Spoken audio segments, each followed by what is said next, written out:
بسم اللہ الرحمن الرحیم لقد كان في يوسف وإخوته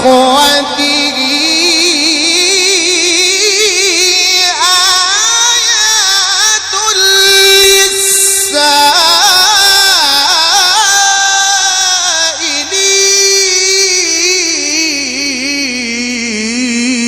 للسائلين.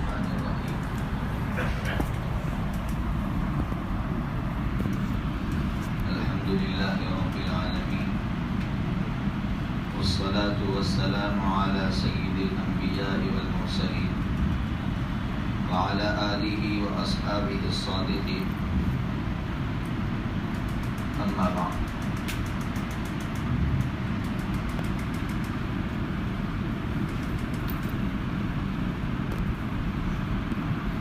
قال الله سبحانه وتعالى: لقد كان في قصصهم عبرة لأولي الألباب. صدق الله العظيم. گزشتہ کل کے سبق میں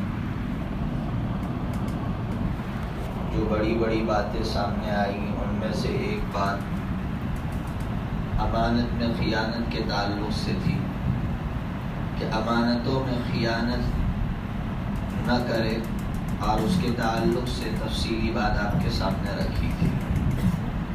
دوسری بنیادی بات یہ آئی تھی کہ انسان چاہے وہ گناہ سے بچے یا کسی عمل پر آئے،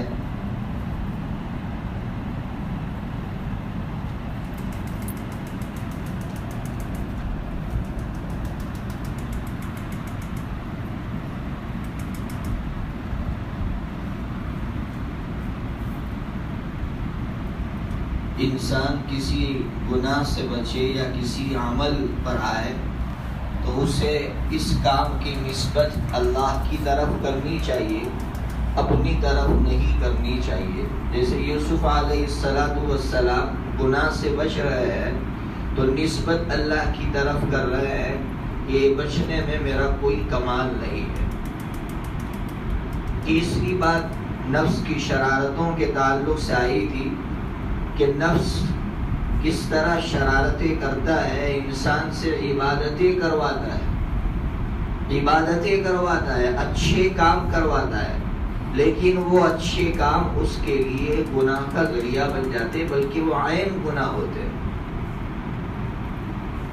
اسی طرح نظر کے تعلق سے بات آئی تھی کہ نظر کا لگنا برحق ہے.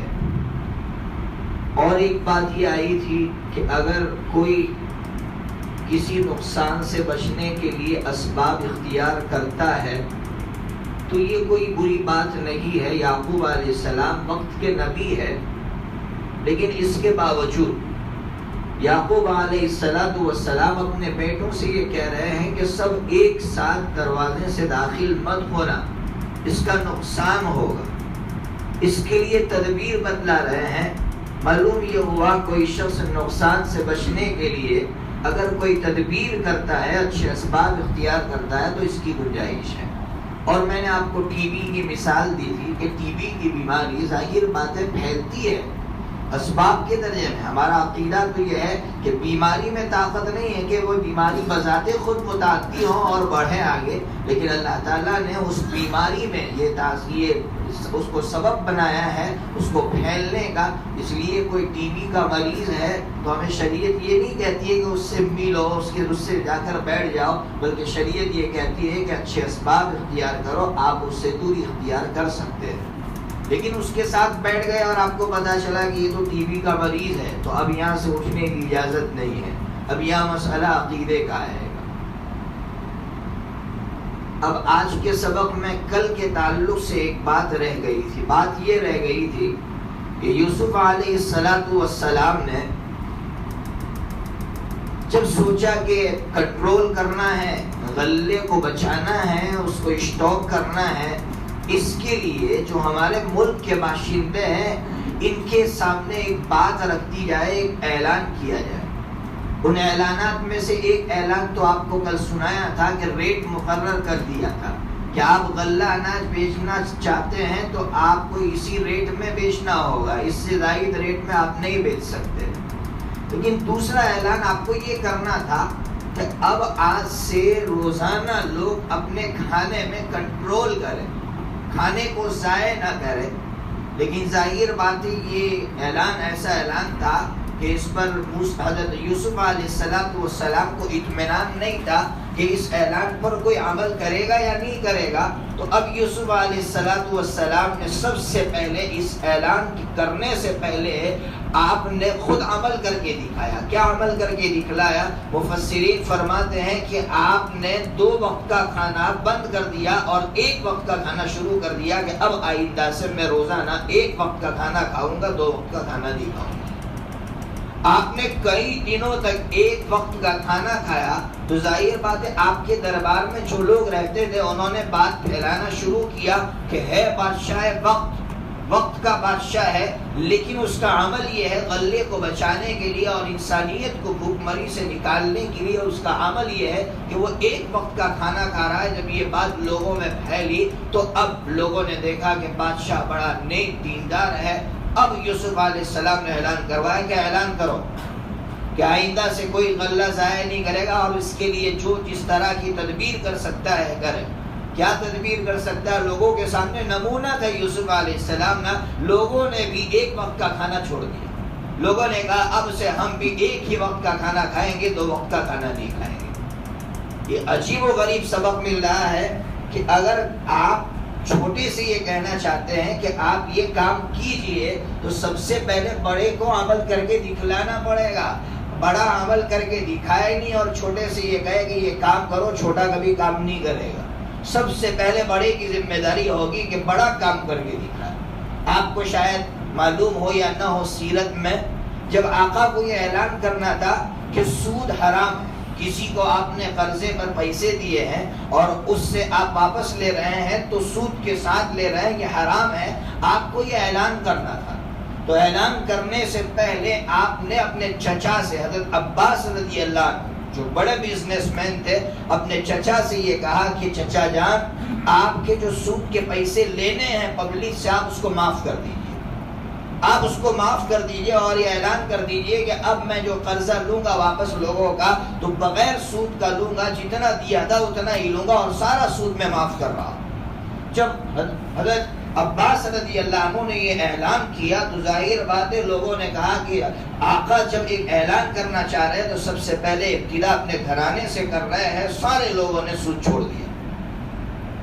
اس سے آگے بڑھ کر آقا صلی اللہ تعالی علیہ وسلم نے جب زکوٰۃ کا حکم دیا، لوگوں سے یہ کہا کہ لوگوں زکوٰۃ نکالو، تو اس میں ایک خدشہ یہ تھا، لوگوں کے دماغ میں ایک بات یہ آ سکتی تھی کہ نعوذ باللہ نبی پاک صلی اللہ علیہ وسلم زکوٰۃ نکالنے کا حکم اس لیے دے رہے ہیں تاکہ آپ اپنا پیٹ بھر سکیں۔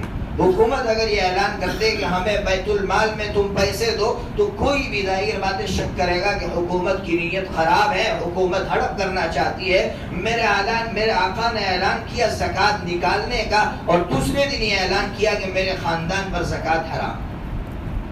آپ نے اعلان کر دیا کہ میری خاندان پر زکوٰۃ تو حرام، اس کے ساتھ ساتھ صدقہ بھی حرام۔ یہ میرے آقا کا عمل تھا کہ میرا آقا دنیا والوں کو یہ دکھانا چاہتے تھے کہ اگر آپ دنیا میں قانون نافذ کرنا چاہتے ہیں تو پہلے خود قانون پر عمل کر کے دکھائیے۔ غزوہ خندق کے موقع پر صحابہ کرام شکایت کر رہے ہیں نا بھوک کی، مشہور واقعہ ہے۔ صحابہ کرام کہہ رہے آقا پیٹ پر پتھر باندھا ہے، تو آقا نے کوئی جواب نہیں دیا۔ آقا نے اپنا کرتا مبارک ہٹایا، چادر مبارک ہٹائی اور صحابہ کرام کو دکھا دیا۔ صحابہ کرام نے دیکھا تو رو پڑے کہ ہمارے پیٹ پر تو 1 پتھر ہے اور آقا کے پیٹ پر 2 پتھر۔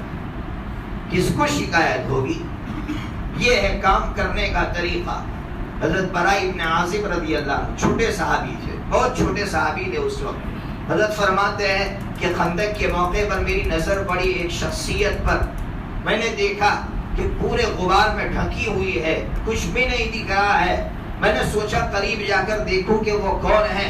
جب میں نے قریب جا کر دیکھا تو میرے آقا صلی اللہ تعالی علیہ وسلم تھے کہ جو آپ کے کندھے مبارک پر مٹی اٹھا اٹھا کر ڈال رہے تھے، دوسری طرف منتقل کر رہے تھے۔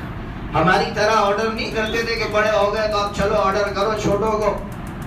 بہت ہمارے اندر جو ہے ناز ایسا پیدا ہو جاتا ہے, میں یہ کہتا ہوں ٹھاٹ ایسا پیدا ہو جاتا ہے کہ پھر ہم اپنا بیگ نہیں اٹھا پاتے ہیں, ہم ایسے عاجز اور لولے لنگڑے ہو جاتے ہیں. اگر اللہ نے ہمیں بڑا بنایا اور سیٹ بنایا ہو تو پھر ایک نوکر ہوتا ہے, وہ پیچھے پیچھے بیگ لے کر گھومتا ہے, وہ اپنا بیگ نہیں اٹھا سکتا ہے, وہ اپنے جوتے نہیں اٹھا سکتا ہے. ایسے ٹھاٹ میں مبتلا ہو جاتے ہیں. میرے آقا نے اس امت کو ٹھاٹ میں مبتلا ہونے سے بچایا ہے. اس لیے میرے آقا نے, اب اس پر تفصیل ہو جائے گی مجھے جہاں جانا ہے, ورنہ اس پر میں مستقل آپ کو سمجھا سکتا تھا کہ اس امت کو ٹھاٹ سے کس طرح بچایا ہے. بہرحال مجھے کہنا صرف یہ ہے کہ اگر آپ کوئی قانون نافذ کرنا چاہتے ہیں اور آپ یہ چاہتے ہیں کہ فلاں شخص یہ کام کرے تو آپ پہلے کر کے دکھائیے, وہ خود بخود یہ کام کرے گا. تو یوسف علیہ السلام نے ایسا ہی کیا. بات یہاں آئی تھی, یہاں تک پہنچی تھی بات کہ یوسف علیہ السلام نے جب یہ کہا کہ تم اپنے بھائی کو لے کر آنا, تو اب باپ سے ایگریمنٹ ہوا. باپ سے ایگریمنٹ ہونے کے بعد اب یہ اپنے بھائی کو لے کر 11 بھائی غلہ اناج لینے کے لیے بادشاہ کے دربار میں پہنچے. یوسف علیہ السلام نے اپنے بھائی بنیامین کو دیکھا تو پہچان لیا کہ یہ میرا بھائی بنیامین ہے. فوراً بنیامین کو اپنی طرف کھینچا اور کھینچنے کے بعد یہ کہا کہ بنیامین تم میرے سگے بھائیوں, میں یوسف ہوں اور تم بنیامین ہو. بنیامین ان سے مل کر روئے, بہت روئے, لیکن یوسف علیہ السلام نے کہا کہ اب میں یہ چاہتا ہوں کہ تم میرے پاس رہو. لیکن ان کو اپنے پاس رکھنے کے لیے اس وقت کا قانون یہ تھا کہ کوئی بادشاہ, چاہے بادشاہ کیوں نہ ہو, وہ کسی کو اپنے پاس رکھ نہیں سکتا ہے. اس کے لیے ایک ہی شکل یہ تھی اس زمانے میں, اگر کوئی چوری کرے تو چوری کے الزام میں جو چور پکڑا جاتا تھا اس کو اپنے پاس رکھنے کی اجازت تھی. اب یوسف علیہ السلام نے تدبیر سوچی کہ میں اپنے بھائی کو اپنے پاس کس طرح رکھوں. تو اس کے لیے یوسف علیہ السلام نے کام یہ کیا کہ جب بھائیوں کو غلہ اناج دے دیا, غلہ اناج دے کر لے کر نکلے, تو بنیامین کا جو غلہ تھا اس کے اندر بادشاہ کا جو ناپنے کا جو آلہ تھا, پیمانہ تھا, اس کو بنیامین کے غلے کے اندر, اس کو جو ہے تھیلے کے اندر ڈال دیا. اب بنیامین اور سب وہاں سے نکلے تو پیچھے سے اعلان ہوا, ایتھا العیر انکم لسارقون, کہا قافلے والوں تم نے چوری کی ہے. تو انہوں نے کہا ہم اور چوری کریں, نبی کی اولاد ہو کر ہم چوری کریں. کہا نہیں, چوری ہوئی ہے. کیا چوری ہوئی ہے؟ بادشاہ کا کٹورا, قیمتی پیمانہ گم ہوا ہے. یاد رکھو, چور لے کر آئے گا فَلَهُ حِمْلُ بَعِيرٍ وَأَنَا بِهِ زَعِيمٌ, اس کو ہم اونٹ بھر کر غلہ دیں گے اور میں گارنٹی لیتا ہوں کہ میں تمہیں دلاؤں گا.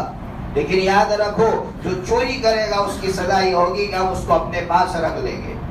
اب وہ آئے واپس, کہاں چیک کر لیجئے.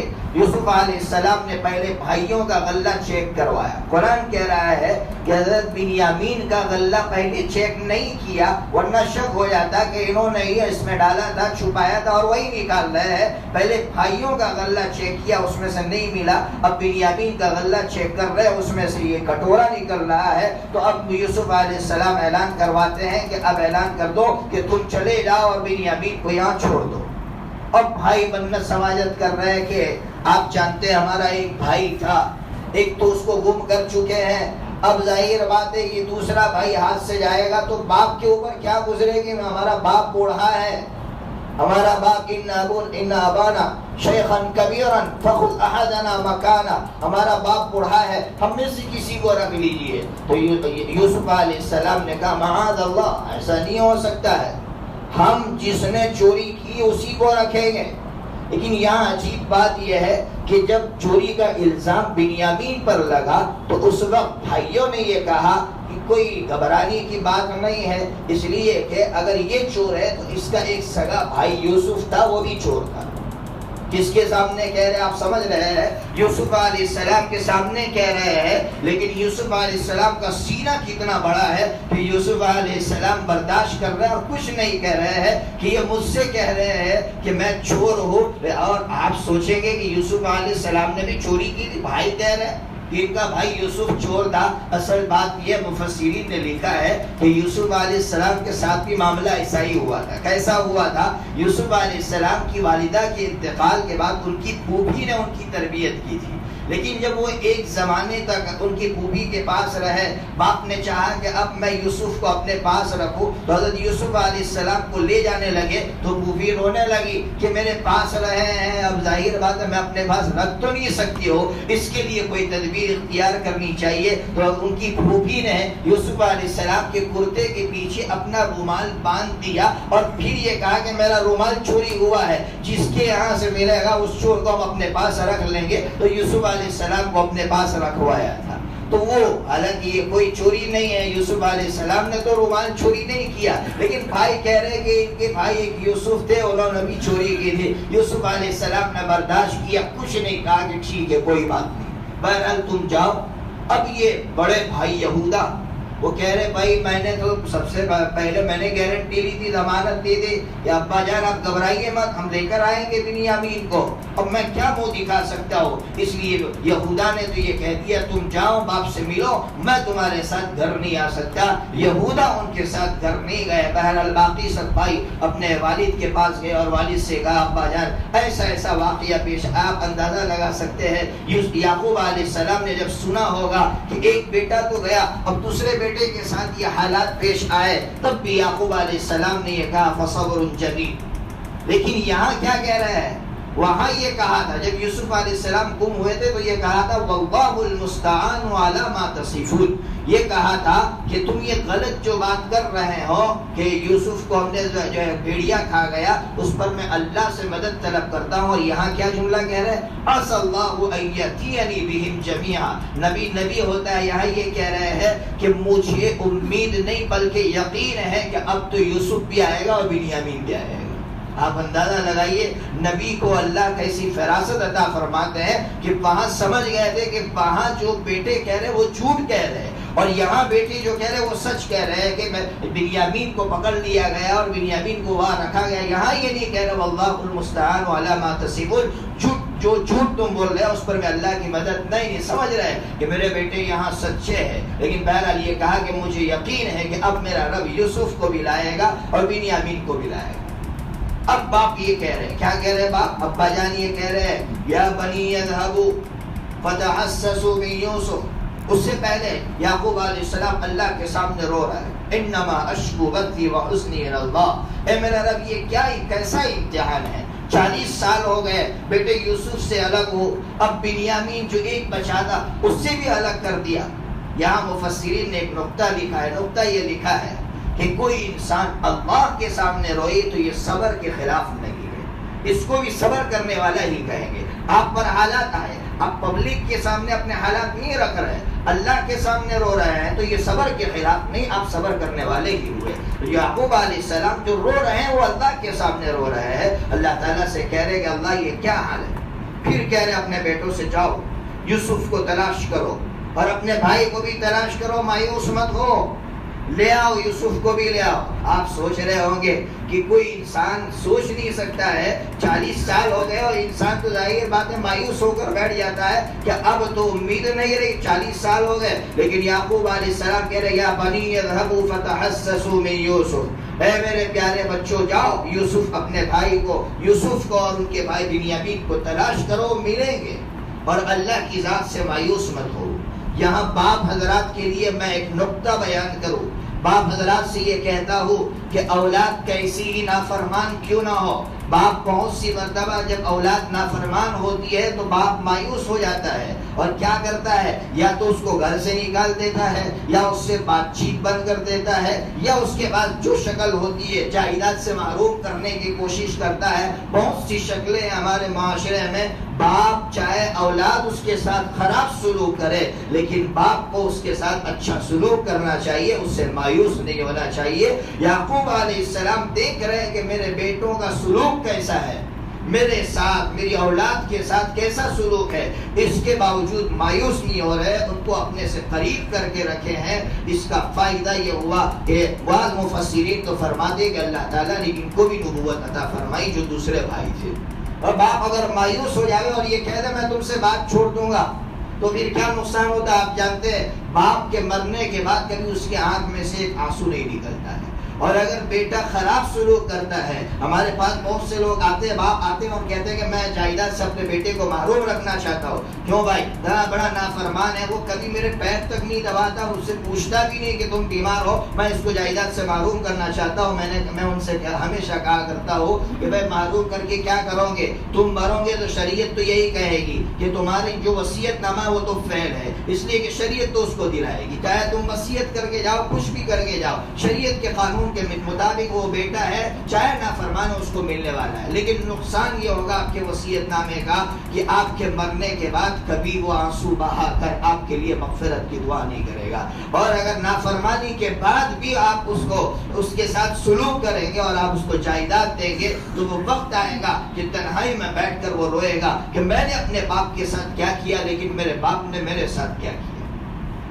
یہاں مرد لوگ بیٹھے ہوئے ہیں، عورتیں ہوتی ہیں عورتیں، تو عورتوں کے تعلق سے میرے پاس باتیں آتی ہے کہ ہمارا شوہر جو ہے نا ہماری طرف توجہ نہیں کرتا. فون کرتی ہے، ہمارا شوہر ہماری طرف توجہ نہیں کرتا. تو میں کہا کرتا ہوں کیا کریں گے آپ؟ کیا راستہ ہے آپ کے پاس؟ اگر آپ کا شوہر آپ کی طرف توجہ نہیں کرتا، آپ الگ ہونا چاہتی ہے، نہیں الگ ہونا نہیں چاہتے، تو میں ان سے یہ کہا کرتا ہوں کہ ایک ہی راستہ ہے کہ تم کچھ بھی کر کے اپنا دل اس کو دے دو، چاہے وہ تمہاری طرف توجہ کرے یا نہ کرے، لیکن تم اپنا دل اس کو دے دو. دیکھنا ایک وقت آئے گا اگر تم مایوس ہو گئے اور بیٹھ گئے کہ ہمارا شوہر تو ہماری طرف دیکھتا ہی نہیں ہے، تو پھر تم بھی ہار جاؤ گے اور رشتے ختم ہو جائیں گے. لیکن اگر تم مایوس ہوئے بغیر، اگر تم نے اقدام کیا اور اپنا دل دینے کی کوشش کی، تو وہ رشتے ایسے بحال ہوں گے کہ وہ شوہر کسی نہ کسی دن نادم ہوگا، کسی نہ کسی دن پچھتائے گا اور یہ کہے گا کہ جس بیوی نے مجھے دل دیا اور میرے لیے سب کچھ کیا، میں نے اس کے ساتھ کیا کیا. تو پھر وہ رشتے بحال ہو جاتے ہیں اور اچھی طرح زندگیاں گزرتی ہیں. میں نے جو کتاب ہے گھر کی آگ کیسے بجھے، اس میں بھی میں نے نقطے لکھے ہیں کہ شوہر کو کس طرح بنایا جائے اور شوہر بیوی کو کس طرح